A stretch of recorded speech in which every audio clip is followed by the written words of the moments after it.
Welcome back everyone, and it's that time of year again. RDC, or the Roblox Developer Conference, just wrapped up in San Francisco, and so today we're going to be talking about all of the new features that they announced coming to the Roblox platform that we can quite possibly see implemented to ERLC as soon as the next few months. If you do enjoy, make sure to consider subscribing, and let's get started.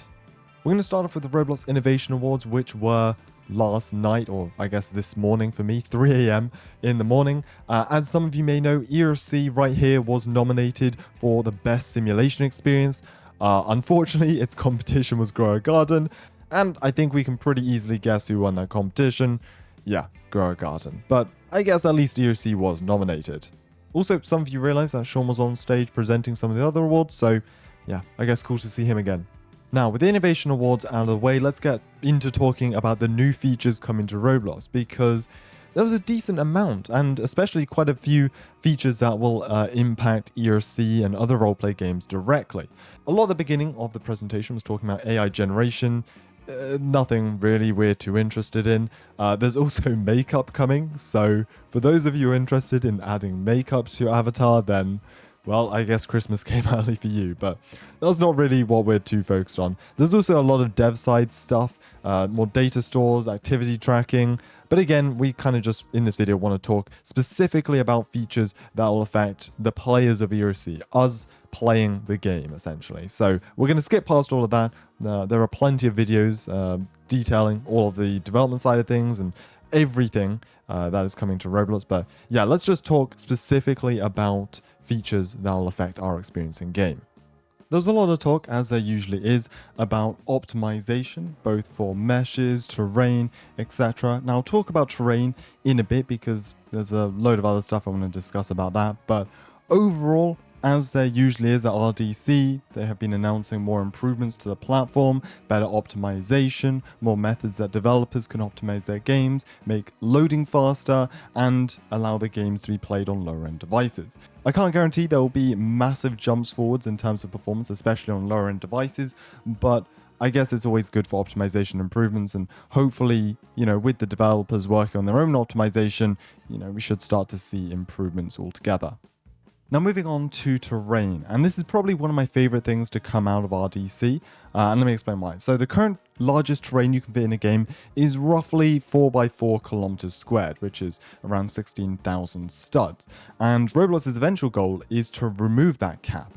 And with some of the performance upgrades that they've been working on, Roblox has managed to improve this up to 16 kilometers on each side. Not only do these performance upgrades allow for bigger maps, but they also make the quality of the current terrain look so much better.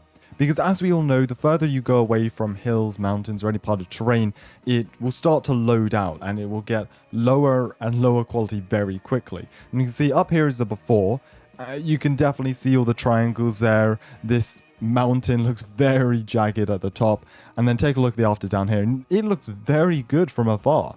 Obviously the grass, the 3D grass only loads for a certain distance, but the mountains and the shapes look so much smoother. And take a look at this, the fine details and shapes in the mountains. Look at the before and after between these two pictures.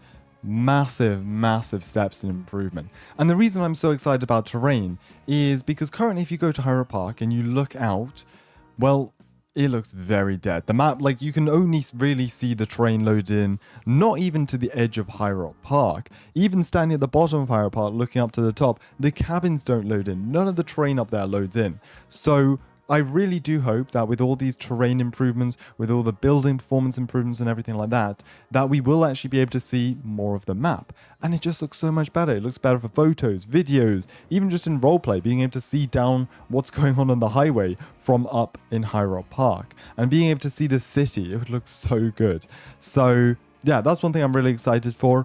Obviously, I don't expect the entire map to be loaded in at any given time after this update, but I do hope for steps to improve how much terrain we can see in the terrain, the detail in the terrain in the distance. Quick intermission, over the last few days we've dropped a handful of new emote and accessory UGCs. There'll be a link in the description to our store if you're interested in checking them out, and feel free to comment if you have any suggestions of what we should make next. Acoustic simulation. Now, hear me out on this one. So this is essentially how sound travels and the improvements they're making towards that. And The key thing for me really here is I hope they add this to Roblox voice chat, because right now if you're sitting in the police station, you can hear everyone else in every other room in the station. Because the building is small enough for everyone to be inside the proximity for voice chat, yeah, there's nothing to stop you from listening to all the conversations going on, even though they're in a different room to you. So that's kind of one thing I hope. But it will also be cool for, shootings, for example. If it's behind a building, it's going to be more muffled. If someone's, if there are police behind kind of a couple of buildings, you're going to be able to hear the sirens, but again, it's going to be muffled. So that is coming later this year. I guess we'll see how much of a difference that actually does make. In last year's RDC, they announced updates to aerodynamics, and this time it's hydrodynamics, so how parts react to buoyancy, lift, and drag forces. Now, do I believe ERLC are going to go out there and start making hyper-realistic boats? No. But do I believe boats will be coming to ERLC at some point in the future? Yes. And I definitely think this update specifically will impact games like Maple County, South of Florida, other roleplay games that do currently have boats. Now, we all know the difficulty of performing pit maneuvers without cars desyncing down the road, landing up in the river, or even just overtaking another car without both of you crashing. Now, the whole point of server authority means that instead of each player's device deciding what will happen, each client makes their decisions, but only the server will make the final call about what will happen. And you can see, funnily enough, they've actually got a demonstration of a pit maneuver with and without the server authority. Without, well, it kind of just looks like racing in ERLC, bumper drafting and kind of a bit of crashing into each other. But with server authority, all of a sudden you can perform perfect pit maneuvers, and it's almost like there's no lag in the server whatsoever. Another benefit of server authority is that avatars are simulated on the server, which means exploiters might see themselves flying, but on your screen, things should look normal, apparently. Now, I'm very curious to see how this will actually turn out and look in-game. Lucky for us, as of making this video, Server Authority has just released, so I assume developers will start enabling this basically as soon as they get back from RDC. Same with PLC, we'll probably see this implemented in a quality of life update soon enough, or I guess the next big update whenever they get round to it, so keep an eye out for that. It's an interesting one for sure. Obviously, lag still does exist. Pursuits and racing in ERLC is never going to be perfect, or in any game as a matter of fact, but this should hopefully eliminate a lot of the issues we have with cars desyncing through each other and buffering on the road. So I think overall this is a really positive change.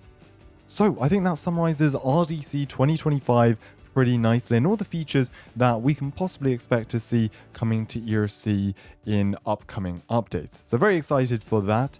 Felt like the entire weekend went kind of quick, but I guess I was only there to see the first day presentation when they announced all the new features.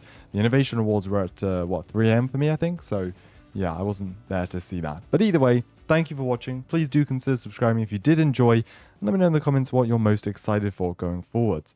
Take care, and I'll see you all in the next one.